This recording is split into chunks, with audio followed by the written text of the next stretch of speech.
ನಿವೃತ್ತ ಡಿಜಿಐಜಿಪಿ ಓಂ ಪ್ರಕಾಶ್ ಕಗ್ಗೋಲೆಯಾಗಿದೆ. ನೋಡಿ, ಇಲ್ಲಿ ಸಾಕಷ್ಟು ಅನುಮಾನಗಳಿದ್ದಾವೆ.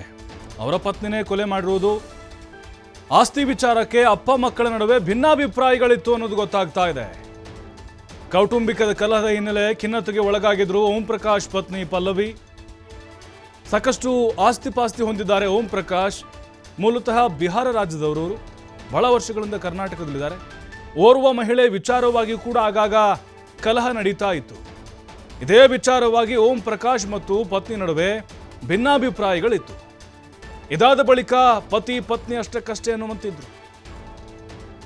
ಆಸ್ತಿ ವಿಚಾರಕ್ಕೆ ಅಪ್ಪ ಮಕ್ಕಳ ನಡುವೆ ಭಿನ್ನಾಭಿಪ್ರಾಯಗಳಿತ್ತು, ಕೌಟುಂಬಿಕ ಕಲಹ ಇತ್ತು.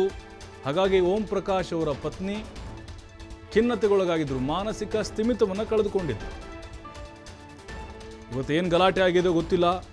ಜೊತೆಗೆ ಓರ್ವ ಮಹಿಳೆ ವಿಚಾರವಾಗಿ ಕೂಡ ಆಗಾಗ ಜಗಳ ನಡೀತಾ ಇತ್ತು. ಚಿಕ್ಕಮಗಳೂರು ಮೂಲದ ಒಬ್ಬ ಮಹಿಳೆ ಏನಿದ್ದಾರೆ, ಆಕೆ ಈ ಹಿಂದೆ ಓಂ ಪ್ರಕಾಶ್ ಅವ್ರ ಜೊತೆಗೆ ಗಲಾಟೆಯನ್ನು ಮಾಡಿಕೊಂಡಿದ್ದಂತೆ.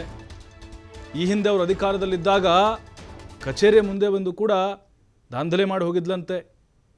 ಆ ಒಂದು ಮಹಿಳೆಯ ವಿಚಾರಕ್ಕೆ ಓಂ ಪ್ರಕಾಶ್ ಮತ್ತು ಅವರ ಹೆಂಡತಿ ನಡುವೆ ಆಗಾಗ ಗಲಾಟೆಗಳು ನಡೀತಾ ಇತ್ತು. ಸಂಸಾರ ಚೆನ್ನಾಗಿರಲಿಲ್ಲ. ನೋಡಿ, ಅವ್ರ ಫ್ಯಾಮಿಲಿ ಫೋಟೋ ನೋಡ್ತಾ ಇದ್ದೀವಿ.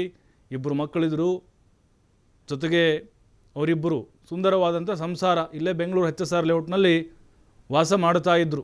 ನಿವೃತ್ತಿ ಆದಮೇಲೆ 2017ರಲ್ಲಿ ಆಯಿತು ಅವ್ರದ್ದು. 2015ರಿಂದ 17ರವರೆಗೂ DGIGPಯಾಗಿ ಸೇವೆ ಸಲ್ಲಿಸಿದರು.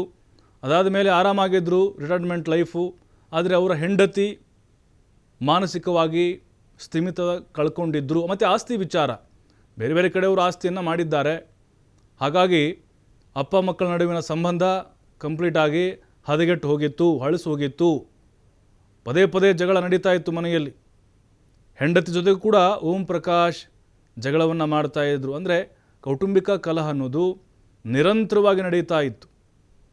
ಓಂ ಪ್ರಕಾಶ್ ಮತ್ತು ಅವರ ಹೆಂಡತಿ ಮಧ್ಯೆ ಜಗಳ ತಾರಕಕ್ಕೆ ಹೋಗಿ ಇವತ್ತು ಚಾಕುವಿನಿಂದ ಇರಿದು ಹೆಂಡತಿ ಕೊಲೆ ಮಾಡಿರುವಂತಹ ಶಂಕೆ ಇದೆ.